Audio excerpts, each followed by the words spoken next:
Well, welcome to the second ILCMA Local Gov Stories podcast. I'm Jim Moran, And I'm Melanie Santos Stefano. and we're glad you came back for another episode. Melanie, we got through our first one, We and did. I'll tell you what, the feedback's been awesome. Uh, It has. We've gotten a lot of nice emails and comments on social, on LinkedIn, Facebook, all of those places. this episode, I'm very excited because we actually cover quite a bit of ground, including talking about the upcoming ILCMA Winter Conference. That's coming up at the beginning of February. Melanie, could you tell us a little bit more details on that, especially the hotel situation? From what I understand, there's still plenty of hotel rooms, right? Yes, well, not plenty. So the Bloomington Normal Marriott has been sold out, but there's a new hotel block at the Hyatt Place, which is right nearby. So don't let that stop you from registering. So it's February 7th through 9th. Bloomington Normal Marriott is where the conference will be held. If you checked out our first episode, you learned about one of the lunch keynotes on AI, which will be really exciting with Alex Goryachev. And Desmond Lomax is the closing keynote. He talks about leadership, mental health, making sure that you yourself are good and also your team. And today we're going to hear from the opening keynote, who Jim had a chance to interview, Holly Hoffman. Why don't you tell us a little glimpse into that? So Holly will be talking about leadership and basically how to simplify being a leader, which is something I know all of us in leadership roles, doing anything more simply is very appealing. She's very engaging and just exciting to talk to. She was a contestant on the Survivor TV show. She was the last female standing on season 21.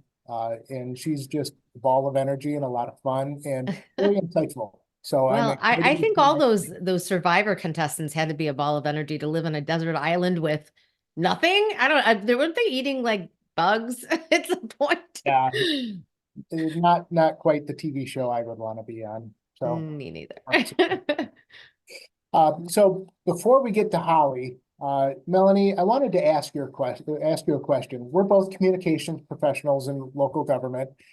This time of year, I'm in the process of kind of setting my agenda for what I'm going to be doing, getting my plan in place, but also trying to come up with content, especially in the winter months. And tell me a little bit about maybe some ideas or some projects that you've seen some local government municipalities work on for content ideas. Yeah, so some clients that we're working with, we're doing a lot in the way of humanizing the organization. There's a big movement to kind of peel back the hood on who's behind the services that are coming about in all of your towns, which, as we all know, people usually just think are magic, and they're not magic. There's a lot of work behind the different services. So for winter, Public Works is kind of at a forefront. All the preparation and planning they do, even months ahead. So we worked with a client recently where we talked about how the Public Works Department is gearing up their snow plows. That started in, I think it was, I want to say September, in preparation. And recently we did, and actually this is a DIY. So not talking about expensive video, the organization can actually do it themselves. Our video cameras on our phones are excellent these days. So getting someone to just stand there with the iPhone, there you go, or Android for your Android users. I'm an Android. Are you an iPhone or an Android? iPhone all the There's way. a whole argument. We'll do an episode of that coming up. Yes. But whichever you use, the quality is excellent. And doing just a little snippet, like a minute and a half, just like, hi, I'm so and so, Director of Public Works, and ahead of this snow event that we're all anticipating, here's what our people are doing. And just giving a little play by play. What that does, it does help the resident to understand all the things that are happening in concert together to make things happen. Because if you don't do the right thing, you're going to hear it. They're going to call you and say, my snow is on, not plowed, and I can't get out of my driveway. So it's really nice, especially for the seasonal things, whether it's leaf collection or waste collection, whatever it is. But especially seasonally, winter's kind of a big focus. That News Radio 780 is the number one station for a reason. You get news, traffic, and weather, the three big things. So weather is a big thing for your residents, especially now. So that would be a good kind of content generator for every department. Melanie, I think that's a great idea. And one of the things I can't emphasize enough that I see all the time now is the better municipalities communicate what they're doing, like with snow removal, the process, how they pick routes, what are priorities, what they do to prep, all that sort of thing. The Yeah. more buy-in residents have and the more support the local government has from residents because they're in the know. And it's as simple as, like, I love your idea of doing videos on your phone. In Antioch, we use iPhones.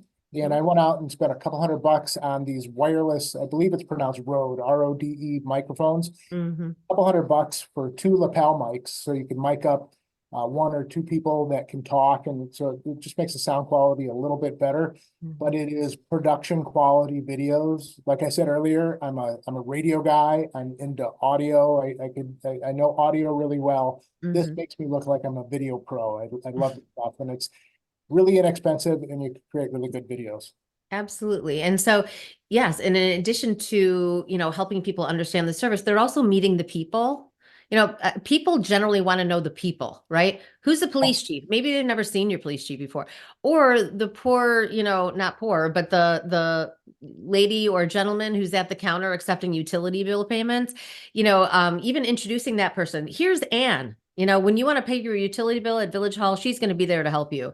Maybe a person coming in won't be as difficult to Anne if they know who she is and just kind of sees her as a normal person. So there's a whole movement to do this, and it's highly effective, actually. It humanizes staff to residents, and also it makes staff feel cool. It When does. highlighted, when there's just a better relationship between staff and residents. So this is all Yeah, great stuff.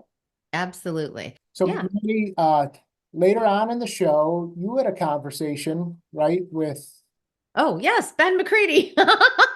Yes, the assistant city administrator for the City of Geneva, where we are touching on one of our pillars about what can municipalities do to help to encourage young people to look at a career or profession in local government, whether that's, in any one of the departments, or even becoming an elected official, or even sitting on a committee or a commission, getting involved with your community. So Geneva has an excellent program that we'll learn more about later when I talk with Ben. Well, filling that talent pipeline is such a critical thing. So I'm Yes. looking forward to that conversation. That sounds like some great content. But first, ILCMA Winter Conference is coming up in Bloomington at the Marriott Hotel and Convention Center, Wednesday, February 7th through Friday, February 9th. You can register online at ilcma.org. Registration is open and available right now. And there are some hotel availabilities still left, like Melanie said. And the opening keynote on Thursday morning is Holly Hoffman. She's a very engaging speaker on leadership. She travels the country talking about simple leadership. And right now, Melanie, I want to share with you the conversation we recently had about leadership and what she'll be talking about. Looking forward to it. Let's get to it. Holly Hoffman will be delivering the introduction keynote address at the ILCMA Winter Conference on Thursday, February 8th. Her keynote address is titled Lead Simply. Now, registration for our winter conference is available right now at ilcma.org. Now, Holly was the last woman standing on season 21 of Survivor Nicaragua on CBS. How cool is that? Now, through that experience and others throughout her life, Holly has inspired to share the message of positivity, determination, and confidence. Now, she's the author of several books, and Holly will give you a plug for your website in a few minutes at the end of our conversation. But first, I wanted to bring Holly in and have her talk about her keynote address and what we could expect from her at the beginning of February at the ILCMA Winter Conference. Now, sometimes people make things in life way more complicated than they need to be. Now, true leadership is not just words, it's actions. And I am very excited to hear Holly speak. Her keynote address is titled Lead Simply. Now, leadership is not complex. It's leadership at its core is actually simple. It's not always easy. Tell us more, Holly. Well, thank you so much for having me. And I am extremely excited to come to the conference. I love the conference title because the conference title is definitely about leadership, shaping a future together. And that's really what leadership is. It's coming together, but it's also individualized because those are my 3 words. My first word, that we're going to talk about when we talk about leadership is model the behavior you want to see. Set the example, be the example, just like the golden rule, treat people the way you want to be treated. I truly believe that everyone is a leader. It doesn't matter what your title is. It doesn't matter where you are on the corporate ladder, where you are, wherever you are. Parents are leaders, volunteers are leaders, and it's all about modeling, showing that respect, showing that positivity. And then the second word we're going to concentrate on is connect. And that's where shaping a future together definitely does come in. And then involving everyone as much as you possibly can. And by taking these three words, it's very simple. And that's why my title is Lead Simply, because if you focus on these three words, that is truly leadership. I love it because leadership is such an important concept, especially in municipal government. And Holly, I know you talk to governments all over the country. This is a topic that resonates with so many people. And at its core, like you say, leadership is a simple concept. Why is it so difficult sometimes? You know, I think when we think about most of the challenges that we face in the workplace, I truly believe that it's because we have forgotten to give consistent day-to-day attention to the simple things that mean so much. Making your team better starts with making yourself better. And those little things like telling people thank you, sharing a smile, giving someone a compliment, we've kind of put those on the back burner. And those little things can make someone's day. They can pull people together. They can help people network. So I truly believe it's those little things. And that's why leadership is not complex. We've really allowed ourselves to become distracted.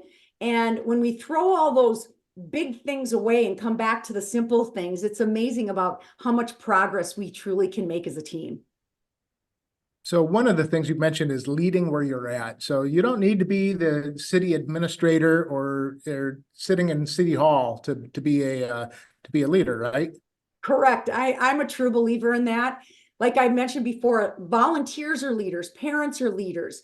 It's all about setting that example and coming together. So everyone is a leader in their own special way. We all lead, but putting those three words together, that's how we lead simply. I love it. So you'll be presenting, again, this is Holly Hoffman, our introduction keynote speaker for the ILCMA Winter Conference. Holly will be speaking the morning of Thursday, February 8th. What all can we expect during your keynote, and why is it important that people, especially people in local government, come see you? Absolutely. Well, in government, we have to come together and we have to set that example. And I really believe that my session is going to explore some of the things that I went through. I will be sharing a part of my Survivor story when I was on Survivor. They basically drop you off in a jungle and you have to try to survive for 39 days with the clothes on your back. And that was a big experience. I got out there and I wanted to quit on day 5. And I'm sitting on a log and I'm crying on national television. And Jimmy Johnson, who was on my tribe, the former NFL football coach for the Dallas Cowboys, he inspired me. And that's also leadership. Leadership is about inspiring others. Leadership is about getting up off that log and going forward and moving forward and taking action. In action with your thoughts, with your words, and just continuing to go forward. So my story is very unusual because I do use the example of being on a reality show and live in a jungle with leadership. But in a sense, we're all kind of living in a jungle in today's world. So how do we get up off that log? That is, first of all, so cool. I'm personally a big fan of the Survivor show. I think it's a cool concept. But back to leadership, and especially leadership in local government. There seems to be, one of the things you've touched on is people are not connected into leadership as they once were, or maybe making it more complex, or it's changed. Why do you think that is, and how do we, especially in local government, how do we get back into having good leadership? Yeah, I actually don't think that leadership has changed. I think people have changed. And I think that people need to network more. People need to be a little more understanding. They need to realize that we are not always going to agree with people. And even though we don't agree with someone, we may have to accept their opinion. We may have to accept what your team wants to do. And especially in government, it's about coming together and accepting others, even if we don't agree.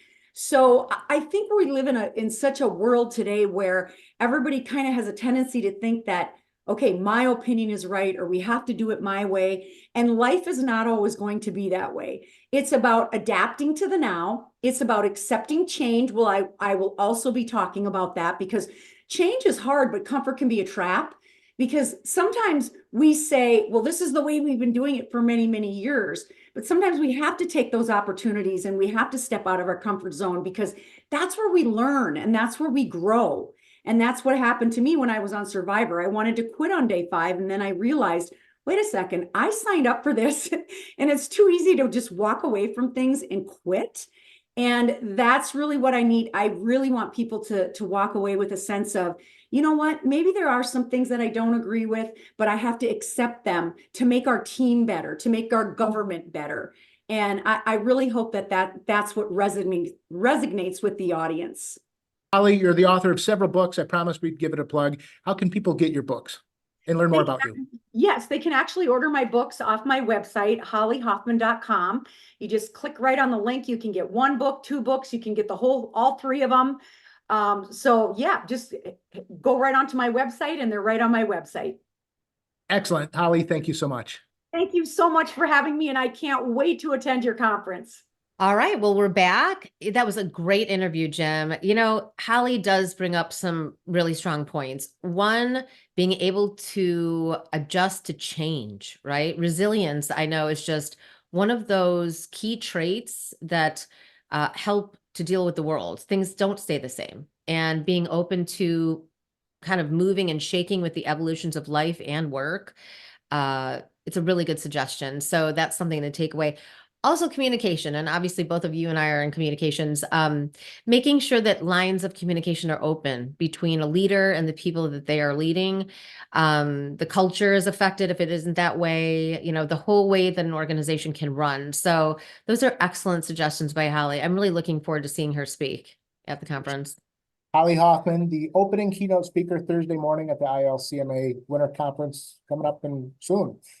So Melanie, you had a chance to talk to Ben McCready, and one of the things that we face in local government is this talent pipeline issue with who's the next generation of local government employees. And I think public and private sector to some extent are dealing with this, but more so in our world. Yeah. And I'm excited to hear what you guys talk about.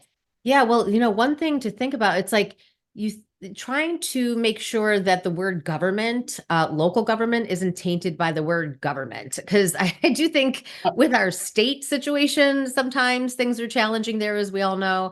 And then, of course, federally, you know, just kind of political nonsense. I can say that. I'm not getting on each side of it. But I do feel like sometimes the word government seems like a bad word. And young people who are kind of coming up see all this craziness and back and forth. What we really want to be able to do is help them to understand that local government is the government that is closest to the people and can really have an impact. You know, a village board or city council can literally impact their residents with a vote. And not, you know, nothing happens overnight, but it's truly felt. And so if nothing else, these programs like City of Geneva has, that Ben will explain in our interview, really do help young people to see that it's an attainable profession, that you can get involved in many different ways. And many of the things that young people go to school for can translate into local government, finance, HR, emergency response, public works, you know, all of the different departments that local government has to offer. So these programs are great. And if you're a municipality that isn't doing anything yet to try and engage your young people and fill that talent pipeline, you know, take a note from Geneva, and there's others. The Village of Buffalo Grove has been doing a civics forum for, I believe, 30 years. And we'll talk with someone from Buffalo Grove in the near future about that as well. But let's take it away to Ben, and he can tell us all about Government Day for young people. Hi, everyone. We're here today with Ben McCready. He is the Assistant City Administrator for the City of Geneva. I almost want to say Galena, but it's Geneva. Quite an old town. I've learned recently, established in 1835. So that's one of the older towns in Illinois, I think. And today we are going to cover one of the pillars of the ILCMA Local Gov Stories podcast, which is to usher in the next generation of local government leaders. So we're going to talk to Ben about a program that they have going in the City of Geneva. So why don't you take it away and tell us about it? I understand it's called Government Day. So tell us about what that's all about. Yeah, I'm excited to talk about the Government Day program. It's something that I've been working with for almost 6 years now here, working for the City of Geneva, and something that predates myself. But essentially, at its core, it's a very good partnership that we have with Geneva High School. We work with high school classrooms and teachers to provide this program. Ideally, twice annually is what we shoot for. But it's a day where high school students are, spend part of a day embedded in city operations with city staff, have a chance to meet with elected officials, participate in a mock meeting, and learn what the city not only provides, but the different roles that are in the city. So walk us through the day in the life of a young person coming in to be participating in Government Day. So when does it begin and who do they start with? I imagine different people. No, actually, it starts a few weeks before. We usually try to spend some time going out to the classroom to help educate the students on a topic, on how a meeting runs. So that way, when they show up to a mock meeting, they have a little bit of an idea and they've been able to do some homework as far as how do you use Robert's Rules of Order? How does a city council meeting proceed?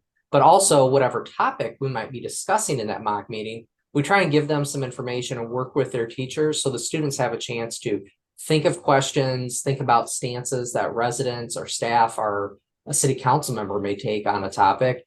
And then when they get here that day, the first thing we do is we actually pair them up with different departments, different teams.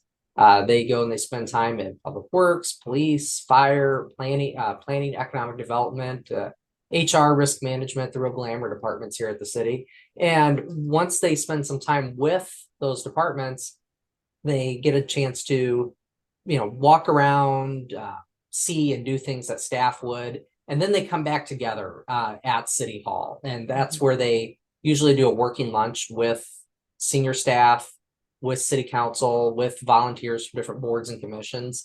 And that's a chance for a final prep before that mock city council meeting. So that's where they get to learn, I'm going to be the community development director today, or I'm going to be the city administrator today. I'm going to be a alderperson today, and they go through that to really understand what their role is going to be. And then we turn on the lights, the cameras, put everyone in their spot, and these students lead us through a mock meeting where staff, school board members, teachers, and fellow elected officials get to sit in and be the audience.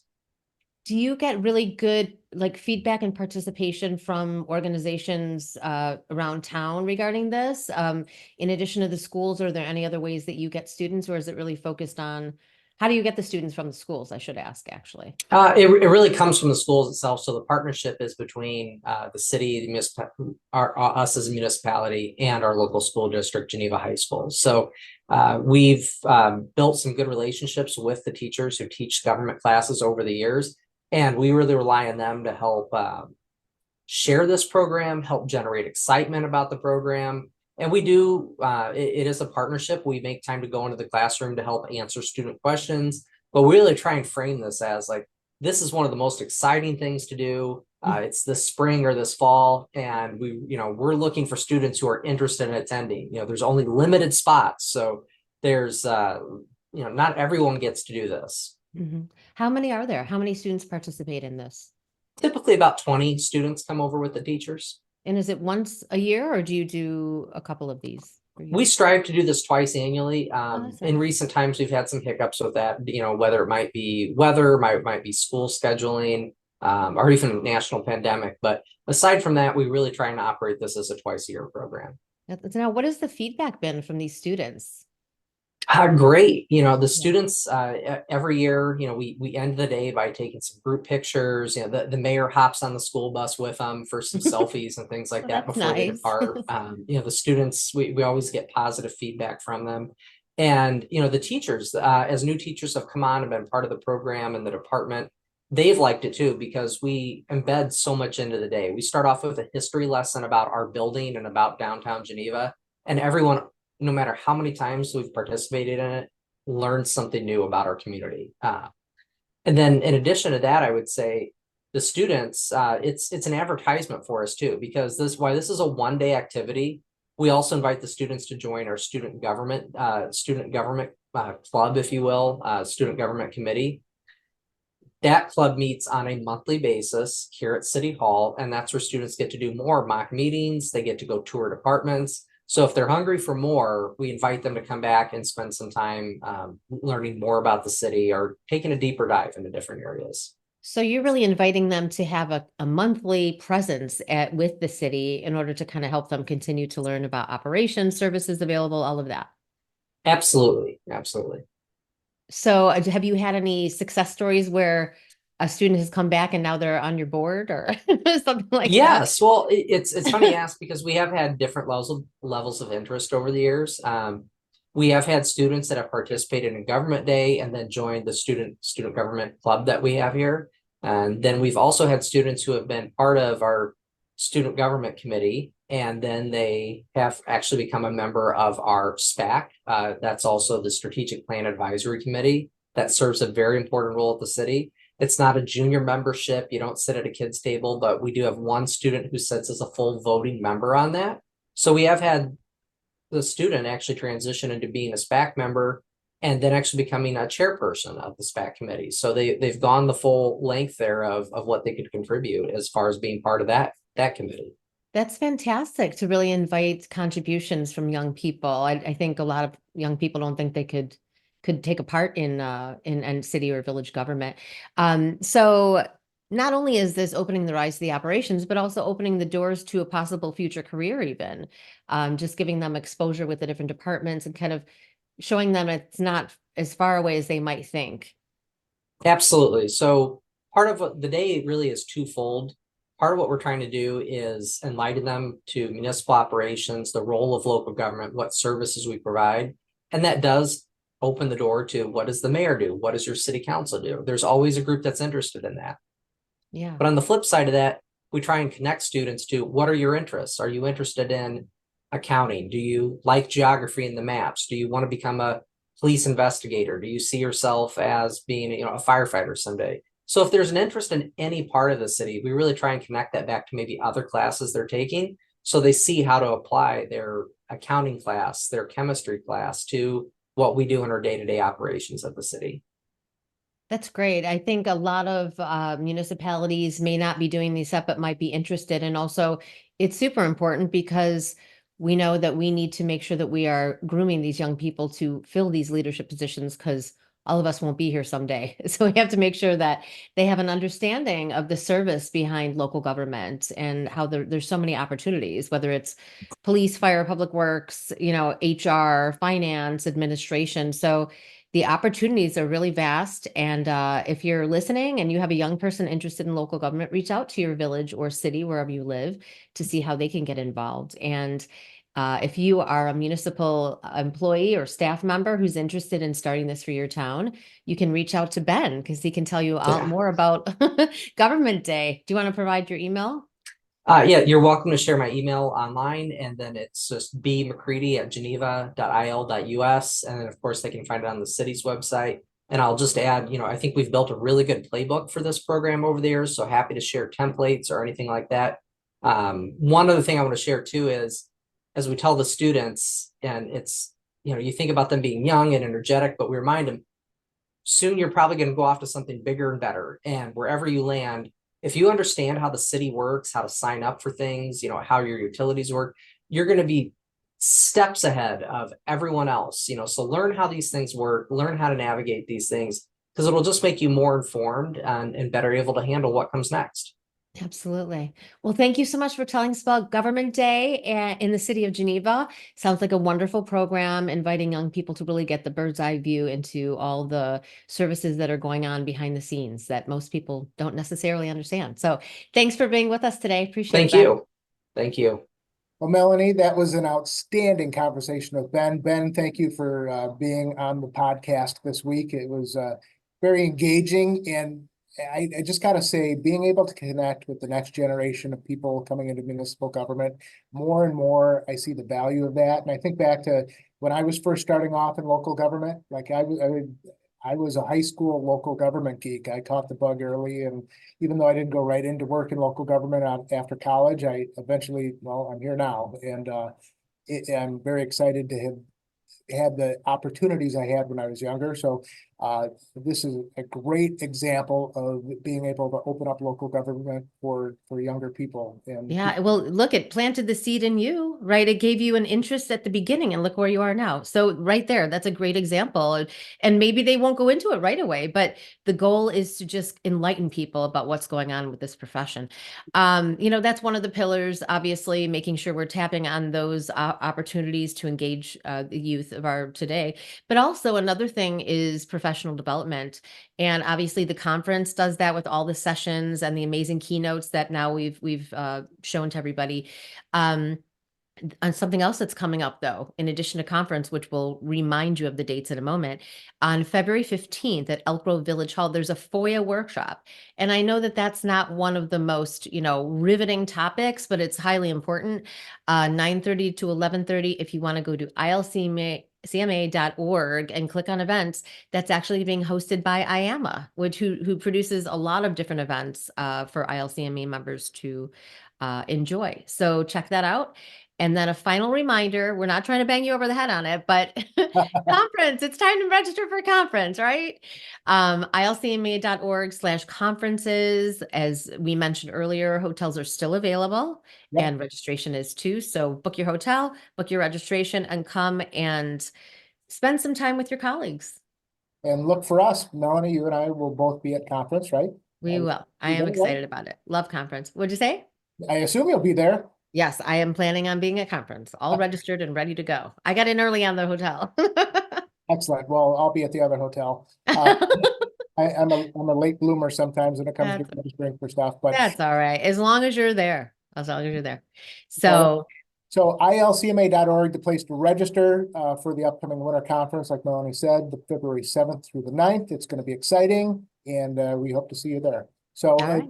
and while you're online, don't forget you can catch past episodes of the ILCMA Local Gov Stories podcast right on the ILCMA.org website. Yes, you just go to ILCMA.org/localgovcareers. Thanks for joining us, and we'll see you next time. Yeah.